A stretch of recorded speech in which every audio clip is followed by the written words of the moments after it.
এখন মে মাস, অনেক স্কুলেই গরমের ছুটি পড়ে গেছে।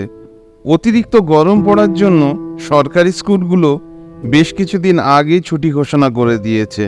সরকারি স্কুলগুলোতে লেখাপড়া প্রায় উঠেই গেছে। রাজু কলকাতার একটা সরকারি স্কুলে পড়ে। তার স্কুল প্রায় 10-15 দিন আগেই ছুটি পড়ে গেছে, খুলতে খুলতে সেই জুন মাসের শেষ। এই প্রচণ্ড গরমে বাইরে বেরোনো যাচ্ছে না, বাইরে খেলাধুলো করা যাচ্ছে না, ছুটিটাকে ঠিক মতন উপভোগ করা যাচ্ছে না। কিন্তু এই দুদিন হলো একটুখানি ঝড় বৃষ্টি শুরু হয়েছে, আবহাওয়াটা একটু স্বস্তিদায়ক। তাই সে ঠিক করলো যদি মামার বাড়ি থেকে ঘুরে আসা যায় তাহলে বেশ ভালো হয়। কিন্তু বাবাকে এই কথা বলার সাহস তার নেই। তাই সে মাকে গিয়ে বলল, মা, আমি কদিন একটুখানি মামার বাড়ি ঘুরে আসতে চাই। বাবাকে বলো না আমাকে একটু মামার বাড়ি পৌঁছে দিতে। আমাকে বলছিস কেন? তোর বাবাকে বল। তোর বাবা যদি নিয়ে যেতে চায় তাহলে যা। রাজু বুঝতে পারলো মাকে বলে খুব একটা লাভ হবে না। তাই বাবা যখন অফিস থেকে ফিরল তখন সে বাবাকে এক প্রকার বলেই ফেললো, বাবা, আমি একটু মামার বাড়ি যাব। ও, তা ভালো কথা, কদিন গিয়ে ঘুরে এসো। ঠিক আছে, আমি রবিবার তোমাকে পৌঁছে দিয়ে চলে আসব। রাজু মনে এতটা আনন্দ পেল সে কখনো ভাবতেও পারেনি যে তার বাবা এক কথায় রাজি হয়ে যাবে। সে একবার ভাবলো ফোন করে তার মামাতো ভাই নীলুকে একবার খবর দেবে, কিন্তু ভাবলো না, একেবারে গিয়েই তাকে সারপ্রাইজ দেবে। আগের বছর সে যখন মামার বাড়ি গিয়েছিল তখন কত না মজায় হয়েছিল। আসলে গ্রামের বাড়িতে ছুটি কাটানোর মজাটাই একটা আলাদা ব্যাপার। তবে হ্যাঁ, একটাই অসুবিধা, গ্রামের বাড়িতে খুব ঘন ঘন লোডশেডিং হয়, কারেন্ট গেলে আর সহজে আসতে চায় না। কিন্তু ওখানে এখানকার মতন এত গরম নয়। রাজু নিজের ব্যাগপত্র আজকেই গুছিয়ে ফেলল। শিয়ালদা থেকে সকাল 8:35 বনগা লোকালে তারা চেপে গেল। ট্রেনটা অবশ্য 8:35 ছাড়ার কথা ছিল, কিন্তু ছাড়লো 8:55-তে। দুটো একটা স্টেশনে ট্রেন বেশ কিছুক্ষণ দাঁড়িয়েছিল। রাজুর সবচেয়ে বেশি ভালো লাগে ট্রেনের থেকে বসে দিগন্ত বিস্তৃত ধান ক্ষেত সে দেখতে পায়। এ এক অভূতপূর্ব দৃশ্য। একের পর এক ধান ক্ষেত ফেলে ট্রেন এগিয়ে চলেছে দুরন্ত গতিতে। যারা প্রতিদিন ট্রেনে যাত্রা করে তাদের কাছে এটা কোনো ব্যাপার নয়, কিন্তু যারা বছরে একবার ট্রেন যাত্রা করে তাদের কাছে এটা সত্যিই একটা আকর্ষণীয় ব্যাপার। বনগাঁ জংশনে যখন ট্রেন থামলো তখন বাজে প্রায় 11:05। দুদিন টানা বৃষ্টি হয়েছে। আজ থেকে বেশ কড়া রোদ্দুর দেখা যাচ্ছে।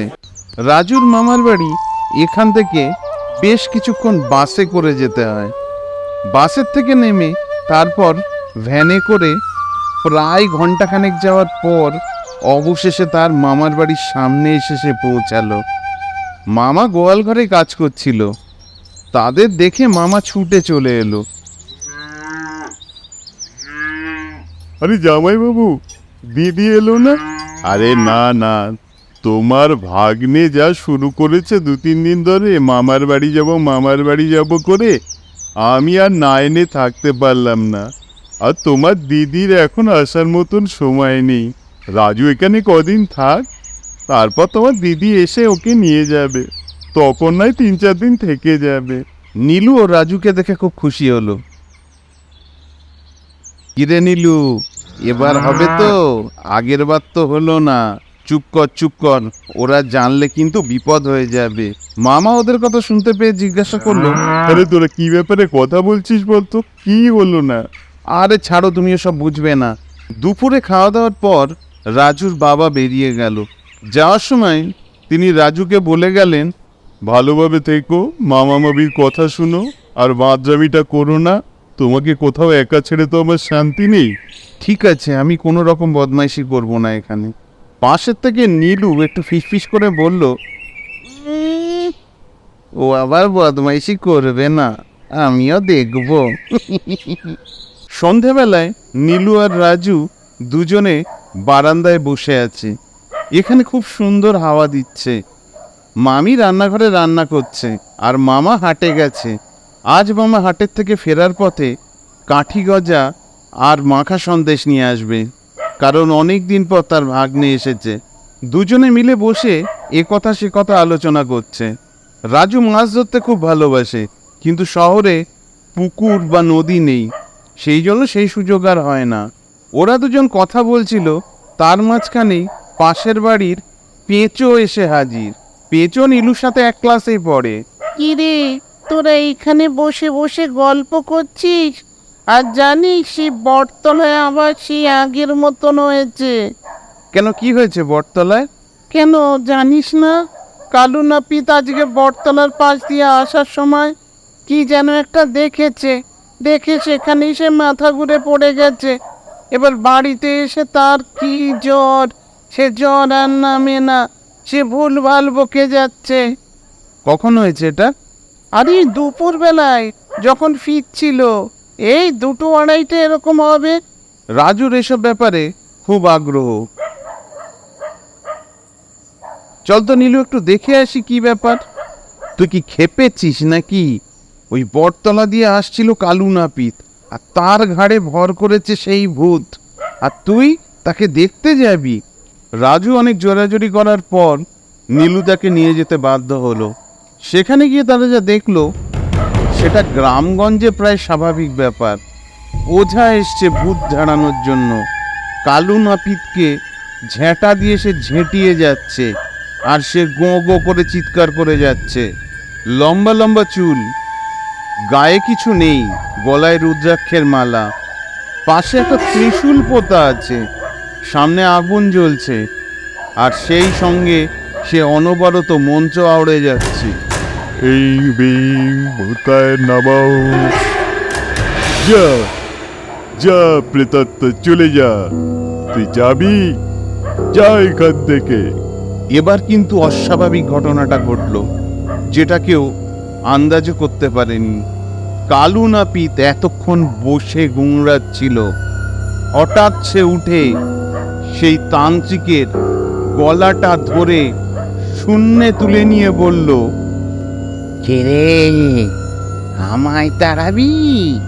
চল, তোকেই আমি শেষ করে দিচ্ছি। তান্ত্রিক এবার কাঁদো কাঁদো কণ্ঠে বলে উঠল, না, আমাকে ছেড়ে দাও, আমি এখানে কোনোদিন আসবো না, ছেড়ে দাও। যেই সে তান্ত্রিককে নিচে নামিয়ে দিল, সে তার তল্পি তলপান না গুটিয়েই এক দৌড়। তারপর কালু নাপিত আবার তার ঘরে গিয়ে ঢুকে দরজা বন্ধ করে বসে পড়ল। এতক্ষণে নীলু আর রাজুকে খুঁজতে খুঁজতে মামা বাবু সেখানে এসে হাজির। কিরে, তোদের এত সাহস কি করে হলো? তোরা এখানে এসছিস? চল, বাড়ি চল। বাড়িতে ফিরে রাজুর অতিরিক্ত পাকামির জন্য দুজনেই ঝাড় খেল, কিন্তু রাজুর আগ্রহ কিছুতেই কমে না। রাতে যখন সে শুয়ে আছে, নীলুকে সে জিজ্ঞাসা করলো, আচ্ছা বলতো, ওই বটতলায় কি এমন আছে? আরে বল না, আমি কথা দিচ্ছি, আমি কিচ্ছু করব না, মাথা খারাপ, তোকে আমি এসব কথা বলবো, তুই ঘুমা এখন। নীলু বলবে না, রাজু তার পেছনে পড়ে আছে। অবশেষে নীলু বাধ্য হয়ে তাকে বলল সমস্ত ঘটনা। আসলে বটগাছতলার পাশে যে ছোট্ট ঘরটা আছে, ওই ঘরটায় বাস করত এক বুড়ি। বুড়ির একমাত্র ছেলে ছিল, সে শহরে কাজ করত। মাঝে মধ্যে সে এসে তার মাকে দেখে যেত, কিন্তু বেশ কিছুদিন হয়ে গেল একবার তার ছেলে আর বাড়ি ফেরে না। 6 মাস, 1 বছর, বেশ কিছুদিন এইভাবে চলার পর অবশেষে বুড়ি অনাহারে মারা যায়।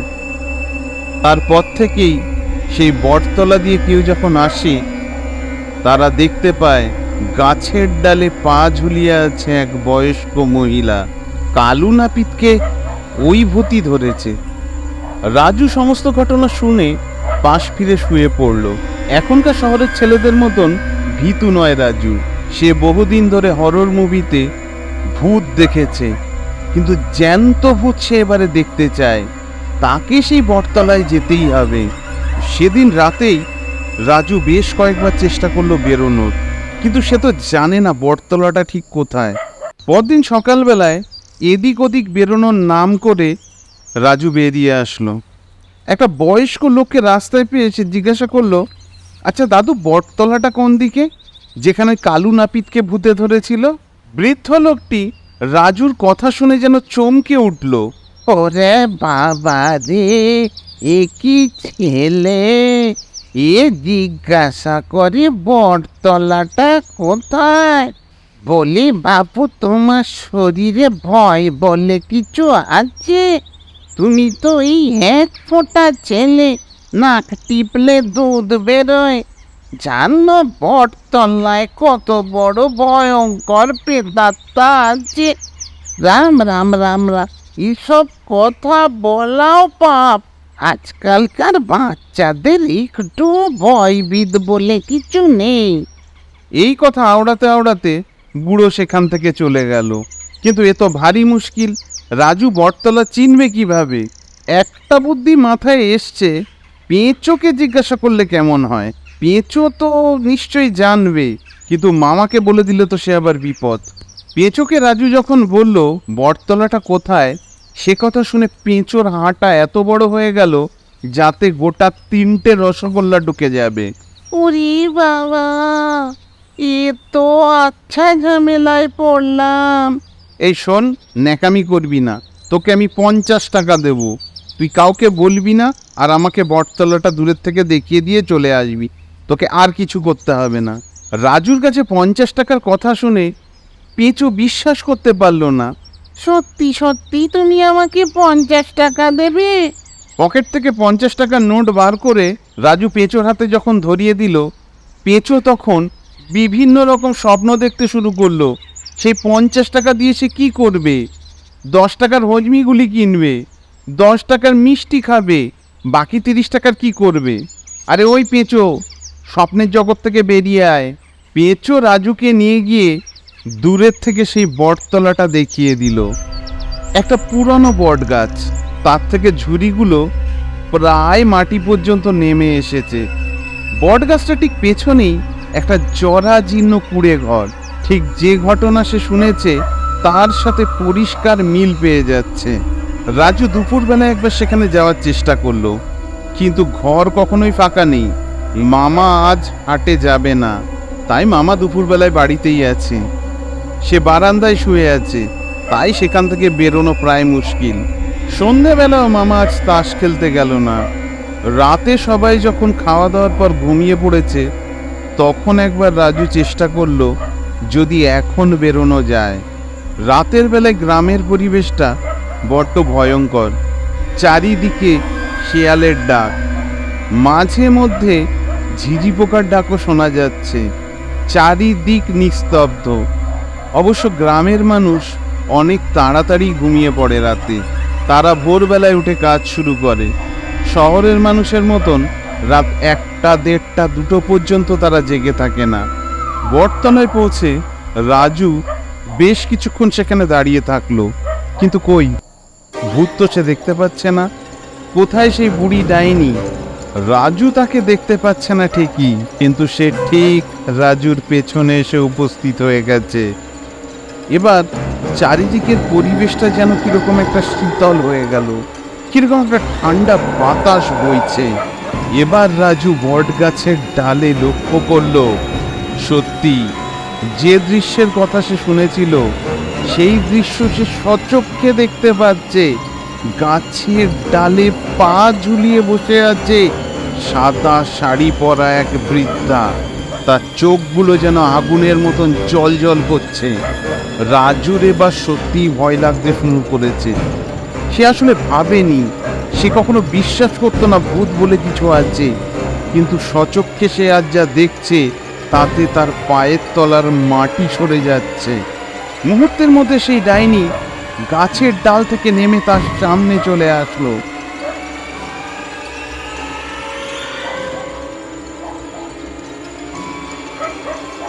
সামনে এসে সে তার মুখ হাঁ করে বিকট দাঁত বার করে বেশ ভয় দেখানোর চেষ্টা করলো। রাজু অবশ্য বেশ ভয় পেয়ে গেল, তার বুকের মধ্যে কেঁপে উঠল। সে প্রায় অজ্ঞান হয়ে যাবে এরকম অবস্থা। আইনি তার মুখের কাছে মুখটা নিয়ে এসে বলল, তুই তো খুব সাহস। তুই দেখতে এসেছিস আমি সত্যি সত্যি আছি কিনা? রাজুর গলা থেকে আর কোনো কথা বেরোচ্ছে না। কি রে, ভয় পেয়েছি, খুব ভয় পেয়েছি। ভয় পাস না, আমি তোর কোনো ক্ষতি করব না। আমি কারোরই ক্ষতি করতে চাই না। এবার রাজু একটু সাহস করে বলল, তাহলে তুমি কি চাও? আমি আমার ছেলেকে একবার দেখতে চাই। তুই পারবি তাকে আমার কাছে নিয়ে আসতে? তোমার ছেলে কোথায় থাকে? আচ্ছা, তোমার ছেলের কোনো ছবি দিতে পারবে আমাকে? বুড়ি রাজুকে তার ঘরে নিয়ে গেল। ঘরে নিয়ে গিয়ে একটা ছবি দেখে রাজু তাকে চিনতে পারলো। আরে, এ তো তাদের পাড়ায় মুদিখানার দোকানদার মানিক চক্রবর্তী। পরদিন সকালে ট্রেনেই রাজু বাড়ি গেল। গিয়ে সেই মুদিখানার দোকানদারকে সমস্ত ঘটনা খুলে বলল। মানিক চক্রবর্তী তার বাড়ি এসে তার মায়ের 29টি ক্রিয়া সম্পন্ন করার পর আর কাউকে ভূতে ধরার অস্বাভাবিক ঘটনা শোনা যায়নি।